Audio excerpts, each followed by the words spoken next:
سیدنا صدیق اکبر کی زندگی کو سلسلہ چشت کے بزرگوں نے خاص کر کے جب نوٹ کیا،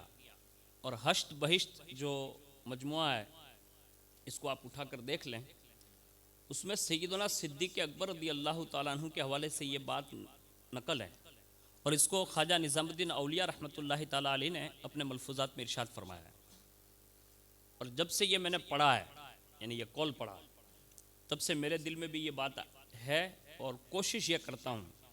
لیکن میں یہ چاہتا ہوں کہ یہ بات عام ہو جائیں تاکہ لوگوں تک سیدنا صدیق اکبر کا یہ عمل بھی لوگوں تک پہنچ جائے۔ حضور صلی اللہ علیہ وسلم کا جب وصال ہوا،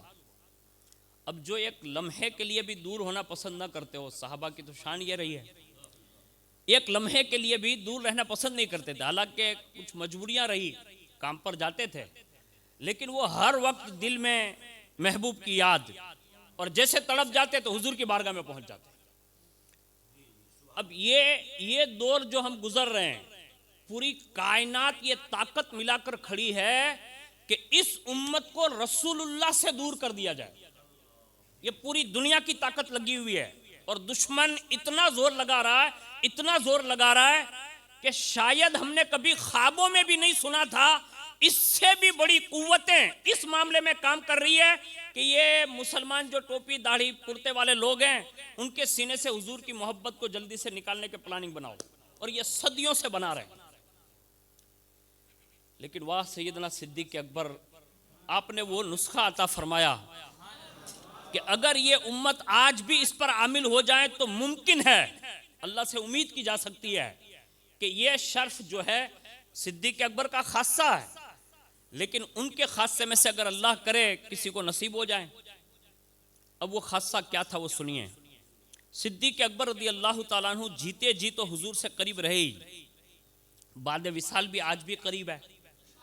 اب ان کے زندگی کا وہ لمحہ جب حضور دنیا سے تشریف لے گئے، تو صدیق اکبر سے زیادہ کس کو غم ہو سکتا ہے؟ صحابہ سب اپنے شان شان تھے، حضور کی جدائی میں وہ روئے بھی، گڑ گڑائے بھی، یہاں تک کہ صحابہ کے تعلق سے یہ لکھا ہے کہ وہ انہیں اپنا بھی پتہ نہیں تھا، یعنی اتنے وہ غمزدہ تھے حضور کی جدائی پر۔ اب صدیق اکبر کا کیا حال ہوا ہوگا وہ ہم اور آپ بہتر سمجھ سکتے ہیں کہ کیا حال رہا ہوگا۔ لیکن اس پوزیشن میں کسی نے حضرت سیدنا ابو بکر صدیق سے ایک بار پوچھ لیا،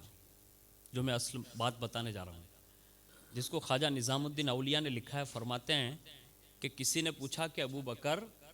حضور جب تک بقید حیات رہے، ساتھ ساتھ رہے، اب تو حضور دنیا سے تشریف لے گئے، اب یہ راتیں کیسے بیتتی ہے؟ دل پر ہاتھ رکھیے گا، میں آپ کو طنز کرنے نہیں آیا، میں کوئی بڑا وہ بھی نہیں، لیکن آپ اور ہم سب مل کر کوشش کریں گے آج کی اس بزم میں اور بارگاہ صدیق اکبر میں یہ ہماری بات پہنچ جائے، اور حضور توجہ فرما دیں۔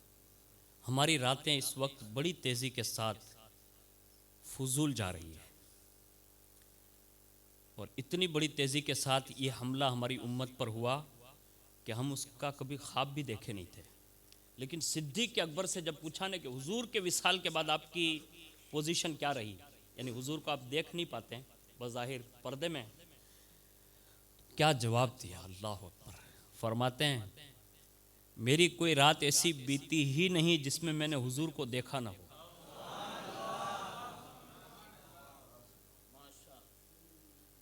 تو لوگوں نے کہا کہ وہ کیسے؟ تو کہتے ہیں،